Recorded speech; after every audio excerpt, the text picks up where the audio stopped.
Good afternoon, and welcome to Jeff and the Rabbi. You know, us Jews really have some odd holidays. Now, the Christians celebrate all their festivals and religious days based on serious spiritual sacred stuff, like the birth of their Lord, or the death of their Lord, or that bunny jumping around and handing out chocolate eggs. Lent? And Lent.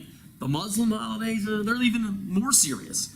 I'm not really sure what they're all about, but I know they all end up with a bunch of slaughtered sheep and somebody meeting 72 virgins. Now, the Jews have holidays like Purim, a long, intricate story of parties, beauty pageants, temperamental kings, and prideful Amalekites, all playing the parts of extras in a seemingly random, not well thought out play. In the end, this erratic, almost bizarre script comes together as one of the greatest miracle stories of the Bible. Now, the odd thing is that you can actually learn a lot more about how God operates the world by reading or hearing the Megillah on Purim you can by fasting on the holiest day of the year, Yom Kippur. And God isn't even mentioned the whole incalculable caper. So, spoiler alert, that means put your hands over your ears if you don't know how the story ends. The bottom line of the Purim passage is that when the Goyim scream death to the Jews and it all looks bleak and tragic, God will be there to save us. Now, he probably won't split the sea again or rain down fiery hail on all of our enemies, but through what seems like a bunch of odd, unexplainable coincidences and occurrences, he will come to our rescue and save the day. Now, doesn't that actually sound a little better than some stupid rabbit dropping some sugary candied droppings all over the place? A little better than that, I think. Now, since it's Purim, sorry I have to do this, what's the Queen's royal dress made out of? Polyester, of course. Oh, yeah. Sorry about that, but it's Purim. Sorry about that. Polyester. So now I'm hoping that the rabbi here can give us the real skinny on Haman, Ahasuerus, Mordecai, Esther, and the whole Shushan gang on today's installment of Jeff and the Rabbi. Yeah, well, there is a lot to talk about here. It's a And the Megillah, story. The Megillah is the whole story, and we read it on Purim, both at night and again during the day. And this is a story that seems kind of complex. You know, it all turns out good in the end. With the Seinfeld, you know, they wanted to kill us. You know, we survived. Let's eat and all that.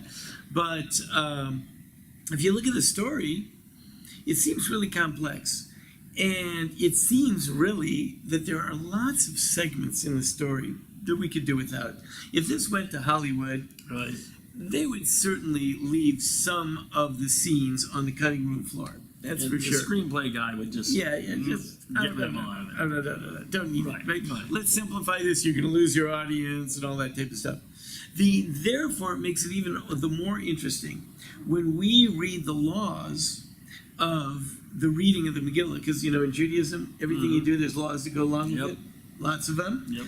So the laws about reading the Megillah require that every listener hear every single word of the Megillah. So, yeah. Pretty amazing. That's intense. 10 chapters, you know. It's like really, like, every word, every single word. Even some words that seem insignificant, we're obligated to hear every single word. Now, what's that all about? Just trying to get people to pay attention? You know, it seems difficult. I know we're all supposed to know the story, and we're all supposed to appreciate the great miracle, but every single word seems to be a bit much. It sounds pretty like the Jews are putting a lot of pressure on everything. Pressure, so many, everything. You know, everything. So much pressure. Why so much pressure all the time? Right. Okay, so there was a great rabbi, and he was named Rabbi Elijah, from the city of Vilna. His last name was Kramer. Rabbi Elijah, but he was from the town of Vilna, and they called him the Vilna Gaon, the exalted one from the town of Vilna. And he wrote a commentary on the Megillah, and he explains it. And one of the things he tackles is, why is it the rule that you have to read each and every word? He tangles with that. So he takes, just an example, he says one little example, not a little example. The first verse of the Megillah says, and it was in the days of Achashverosh. This is Achashverosh who ruled from Hodor to Cush, 127 provinces. Got it. Then it goes on to say, as the king sat on his throne, which was in Shushan the capital, he did a party. Okay? Now, the question is, why does it say, as the king sat on his throne? The opening sentence is, in the days of Achashverosh, 127 provinces, then just say, the king made a party. What if say, as the king sat on his throne, he made the party? Just say, he made a party. Kings usually sit on the throne. Right, this is what the screenwriters, XXX said, well, of course the king's sitting on his throne. Where else was he sitting? Right. You know, was he sitting at his desk? He was sitting on his throne. And then it says, on his throne, which was in Shushan the capital. Later on, in the next sentences, there's references to Shushan the capital. Why do you have to say, like, you know, as the president was sitting at his desk, which was in his office, which was located in the White House in Washington. I know. Come on. It's a lot of information. It's probably Yeah. not need to be said right there. Right, that's right. So, the Vilna Gaon says, if you know of a certain midrash that tells a specific story, it all of a sudden becomes very interesting. Here's the story he tells.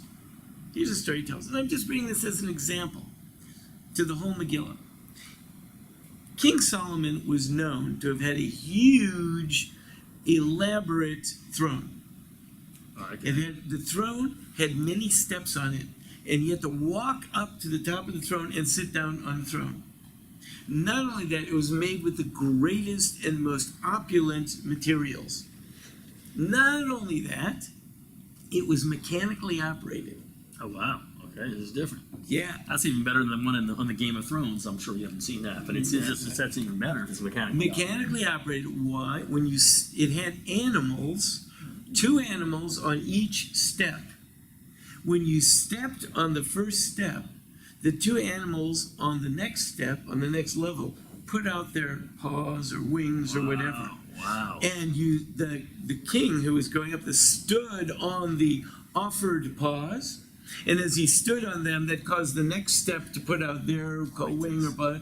And therefore, as he's walking up, the animals are putting out their paws or wings or legs or whatever, and he's walking on the animals up to the top of the throne. That's pretty cool. Pretty cool. I like that. All mechanical, all mechanically operated. I mean, you know, in those days, that would be cool even nowadays. Oh, I like this. You know, even with all the thinking about technology this that right we have. now. This is a great idea. Even with our technology, you know, like even with Alexa and everything, it still is very cool, even nowadays. So you can imagine back then how super cool it was. As a matter of fact, this throne was the desire of every king in the world. Like every king wanted a throne like that. I can imagine, yeah. As a matter of fact, at one point when Pharaoh, the king of Egypt, invaded Israel, he actually conquered Israel for a bit and looted the throne and took it off with him. Wow, didn't know that.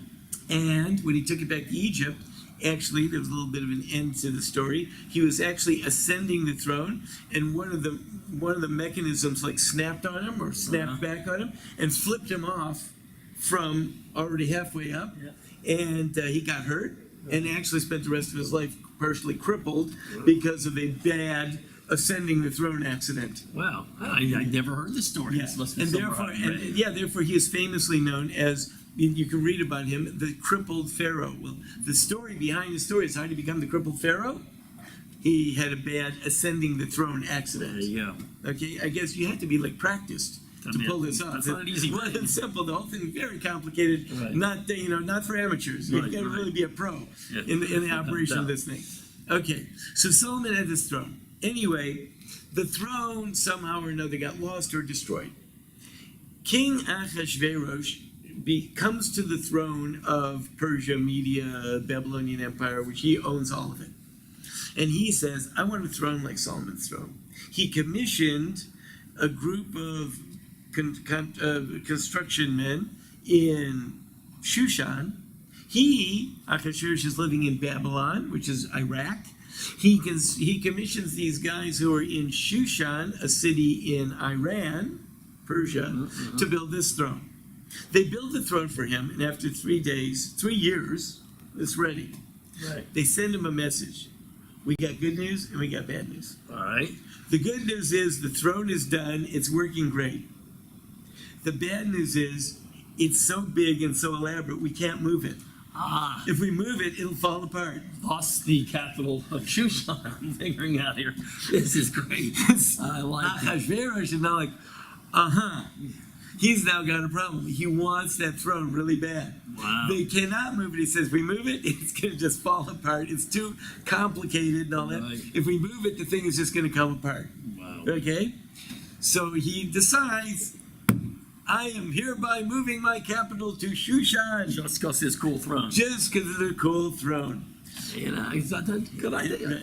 And so, the first verse, and it was the days of Ahasuerus, this is Ahasuerus who ruled from Hoder to Cush, 127 provinces. And it was as the king sat upon his throne, royal throne, which was in Shushan, the capital. Well, guess what? That's why the king went there to go sit on the throne, which was in Shushan. That's the whole reason why he's in Shushan. Now, it just turns out, by the way, that because he's in Shushan happens to reside a man named Mordecai, and he's got a niece named Esther.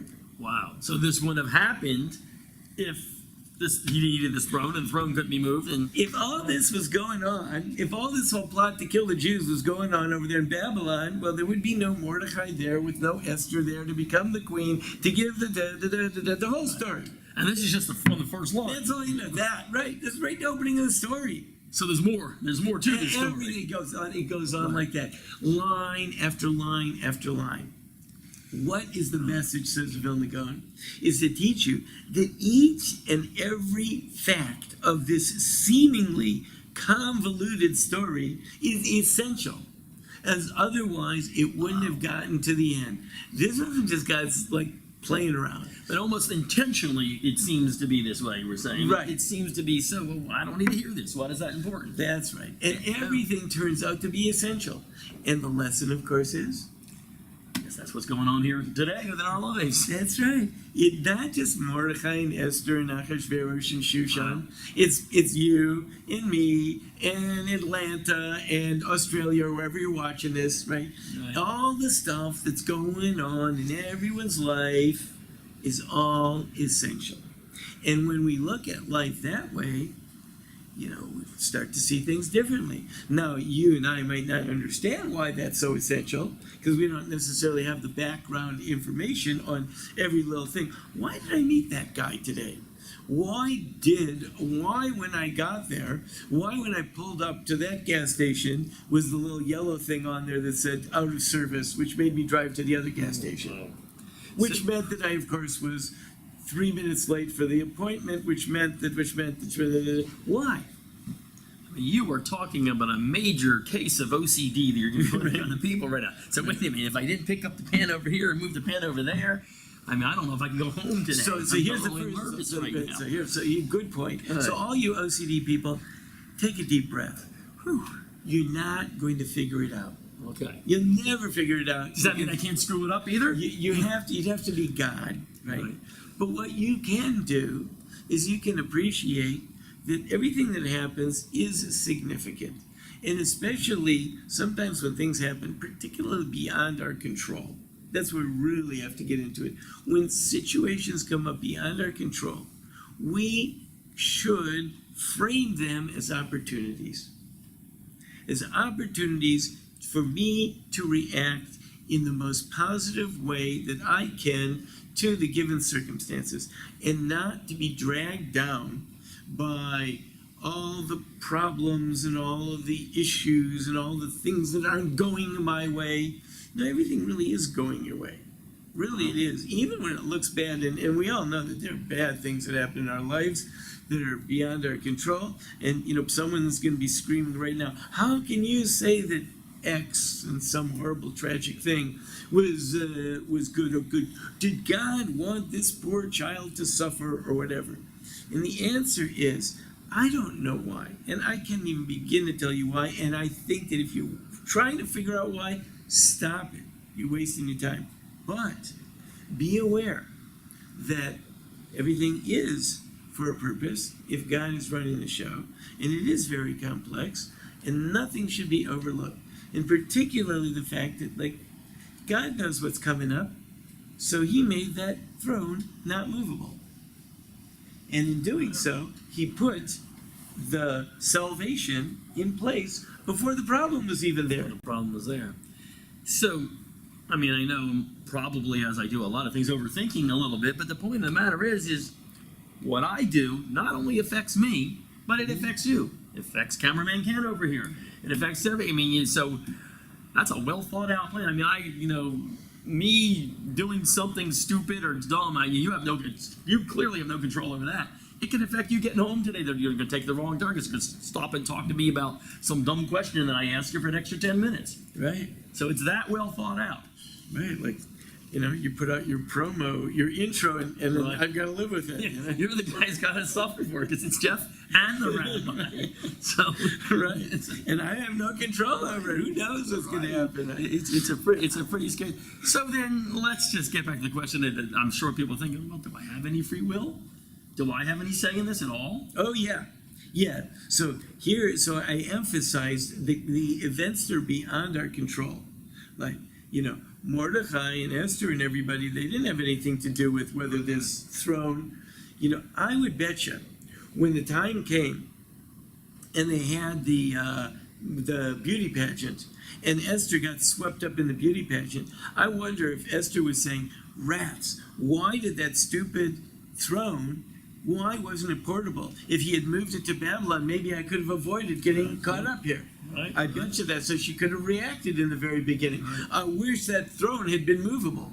Of course, the fact that the throne was not movable only meant that everyone's lives were going to be saved, but they didn't get that yet. But we know also Esther almost didn't. She said, well, "Why should I do this? I might die." There you go. And that's why Mordecai says, you got a choice to make. But could she have made the other choice? Yes. Mordecai says to her, if you don't choose to do what's right, God will find someone else. Don't worry. God's got a lot of people working for him. He's got a very deep bench. Right. He can call in someone else. Right. He's giving you the opportunity. Step up and take it. You don't want to take it? He'll get someone else. Don't think you got his hands tied. He only had one option. He's got a plan B, a plan C. Yeah, right. Just he's D. got so many letters. He's got all the way to the end of the alphabet times 1,000. Wow. Right? Wow. But you have an opportunity. So you have an opportunity to step up and do your best and to realize that you're being presented with challenges and opportunities. That's all. So is the takeaway here? Well, takeaway could be, hey, listen, I can sit back. I'll do the best I can. I'll sit back. I respond well. I didn't go out of my way because listen, God's got to take care of anyway. I didn't go out of my way to go down the street to do something different. I'm just going to do what I got to do. What's the takeaway? I'm not sure if sit back and do the best I can or follow. Well, but they can, because I can. My job's to be here. Hey, I did it. I made the phone call. I didn't make 2 phone calls. I didn't go drive down to see him, but I made the phone call. Now God should handle it. I mean, there's a lot of different ways you can look at this thing without driving yourself crazy. So I was recently in a group, and everyone in the group was the head of an organization. Okay, I'm the head of a synagogue, so I was in there, and everyone was supposed to get up, give a little promo for your organization, and to talk about what's your sweet spot, what do you particularly do well, and say what keeps you up at night. So what I said, what keeps me up at night? Nothing, except if I'm kept up at night. What does that mean? According to the way I believe, if I did my job as best as I could, at the end of the day, I should get a good night's sleep. Because nothing should be keeping me up at night, because all God asks me is do my best, and he's going to take care of everything else. I don't have to fix it. Let him fix it. I just have to do my best. Now, if I'm staying up at night worrying, then that should keep me up, because I should not be worrying. So then I you think, I did do my best today. Right. So then if I'm worrying, I'm saying, something's wrong. I shouldn't be worrying. If I'm worrying, that's what worries me. Though it worries me is that I'm worrying. What I shouldn't be is worrying. I should not be worrying. I should say, look, I did my best, and God's going to take care of it. What more can I do? I know it's horrible. I know that it looks really bad, but like Esther says, I'm going to go into the king. Right. And if I die, I'll die. Right? But what more can I do? I'll go into the king and I'll invite him and see what we can do. That I'll do. Maybe I'll walk in and he'll kill me.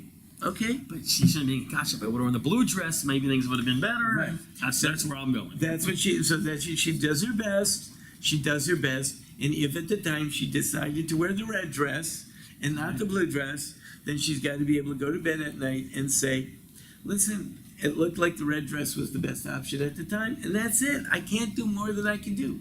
God doesn't expect me to know everything. He's running the world. All he wants to see is I'm giving it the college try. If God wants to make Haman like red tonight instead of the blue, he'll do it. And if God doesn't, then he doesn't. I just got to try my best and then go in and do it. So there shouldn't be like I go through every day, every moment, every day. Wait a minute, if I just did this way, maybe thinking nonstop. Like maybe if I, try this, try. It should be my first thought. Hey, listen, I gave a thought. You can think it through, you can review, but at a certain point, you should realize that whichever choice you finally decide on, it's still God's either going to make it work or not make it work. Right. If He decided it's going to be successful, it will be successful, and if not, it won't. And I don't care how many times you thought it through. Wow. So that way, at least you can go to bed at night. That's it. Which is the good point. So the bottom line is, I guess, is to listen. All of us out there are expecting the sea to split, the hail to fall, the major miracles, people turning into stone. They're probably happening every day, and we just gotta let God do. We gotta do what we gotta do, but everything else is God, and that means it's a miracle. God's doing it's a miracle. That's right. It's a miracle, and the point of the whole Purim story is usually we're used to those kind of miracles, the splitting of the sea miracles, That's what where we read everything's revealed. What the Purim story is telling you, even when you don't see God at work, He is at work. And the way you get that is by reading the Megillah, every single word. Don't skip a word, because each and every itsy bitsy little detail, like, as the king sat on his throne that was in Shushan, each and every one of those words is significant. And that's how we have to approach the whole Megillah, and that's the lesson that we learn, and hopefully we take that lesson to life. So that's how we approach our life. Everything's significant, even the seemingly insignificant. Right? Wow. A lot to think about again. Yeah. Yeah, I don't know if I'll sleep tonight, but Enjoy your Hamantash. enjoy that. All right. We'll see you next week. I'm Jeff and the Rabbi.